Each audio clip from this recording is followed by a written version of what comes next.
570 হাত মোজা কি মোল্লার বাপে বানাইছে? হ্যাঁ, এই যে বরকা হিজাব কই পাবি 570 সালে? 570 সালে তো মানুষের দোয়ার কাপড় ছিল না। দাড়ি টুপি জুব্বা কুব্বা হাত মোজা পাও মোজা বরকা এগিনা কোনোদিন শরীয়ত নয়।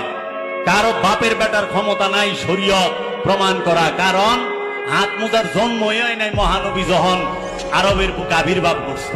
570 হাত মোজা কি মোল্লার বাপে বানাইছে? হ্যাঁ, এই যে বরকা হিজাব কই পাবি 570 সালে? 570 সালে তো মানুষের দোয়ার কাপড় ছিল না।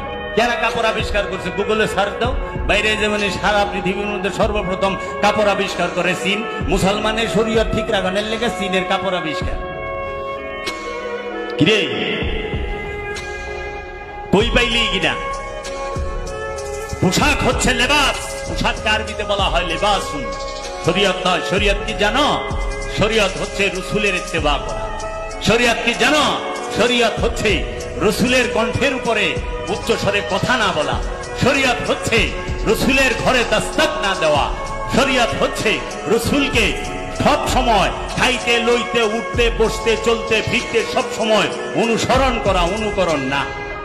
অনুসরণ করতে বলছে আত্তাবিউনি, আতিউল্লাহ আতিউর রাসূল। ইত্তেবা করতে বলছে, অনুসরণ করতে বলছে, আনুগত্য করতে বলছে। আপনারা অনুসরণ আনুগত্য ছাইরা দিয়া অনুকরণ লাগায় দিচ্ছেন। রাসূল সাল্লাল্লাহু আলাইহি ওয়াসাল্লাম তিনি দাড়ি রেখেছেন এক মুষ্ট, আমরাও কথা রাখলেন। তিনি পাগড়ি মোবারক পরেছেন, আমরাও পরম সাদা পাগড়ি, সাদা টুপি, সাদা জুব্বা, পুরা ফকফকা সাদা, আসলে পরে দাগটিও সাদা, ভিতরটা কালা কুচকুচা। আল্লাহর রসুলের লেবাস তো ধরা পারছেন, আল্লাহর রসুলের চরিত্র ধরতে পারছেন? আল্লাহর রসুল জীবনে আল্লাহর ইচ্ছা ছাড়া একটা কথা কয় না। মৌলভী সাহেব আপনি কার ইচ্ছা কথা কোন তো?